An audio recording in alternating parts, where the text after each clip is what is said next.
జగద్గురువైన సుభాష్ పత్రిజీ గారి జన్మదినోత్సవ సందర్భంగా మన మహదేవ పిరమిడ్లో మనము అత్యంత ఆనందంగా అసలు మనకి ఇంతటి గురువైన పత్రిజీ మన సమకాలీనులు మనతో పాటు ఉన్నారు.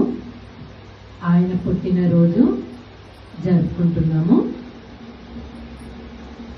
మన ముందు ఎన్నో తరాలు, ఎంతో మంది దశావతారాలు, రాముడు, కృష్ణుడు, అన్ని బుద్ధుడు, ఎన్నో అవతారాలు ఉన్నాయని మనము పురాణాల ద్వారా తెలుసుకున్నాము. కానీ మన సుభాష్ పత్రిజీ గారు మన సమకాలీనులు, మన సుభాష్ పత్రిజీ గారు అంటే అసలు ఆ మాట తలుచుకుంటేనే ఎంతో ఆనందం నాకైతే. మొదటగా నేను పత్రిజీని గారిని కలిసి ఆయన కాళ్ళకు దండం పెట్టడానికి ఒప్పుకోరు.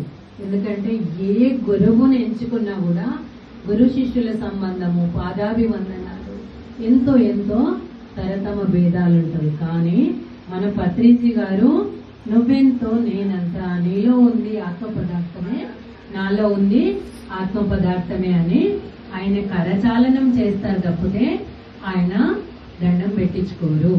ఆయన ఏం చెప్తారంటే, నువ్వు నేర్చుకున్న డే 1 నుండి ఏదైతే జ్ఞానం నేర్చుకున్నావో నీవు తెల్లారి గురువుగా మారు, నువ్వు చెప్పడము మొదలుపెట్టు.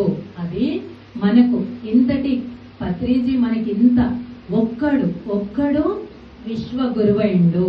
40 ప్రపంచ దేశాల్లో ధ్యానాన్ని స్థాపించి, ధ్యాన సభలు స్థాపించి, ధ్యాన మందిరాలు స్థాపించి, చివరికి బెస్తవాడి సైతము, చేపలు పట్టేవాడి సైతము, కూలి చేసుకునేవాడి సైతము ఈ జ్ఞానాన్ని అందాలన్న కాన్సెప్ట్ ఎంత అద్భుతమైన కాన్సెప్టో.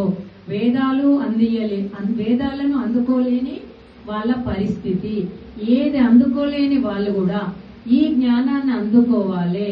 అహింస పరమో ధర్మ, అహింస నివారించాలి, ప్రతి చోట ధ్యానాన్ని, జ్ఞానాన్ని ఇవ్వాలి అని ఒక్కడు కొన్ని లక్షల మందిని ఈ భూమి మీద ఇప్పుడు మనం సాక్షాత్తు చూస్తున్నాము.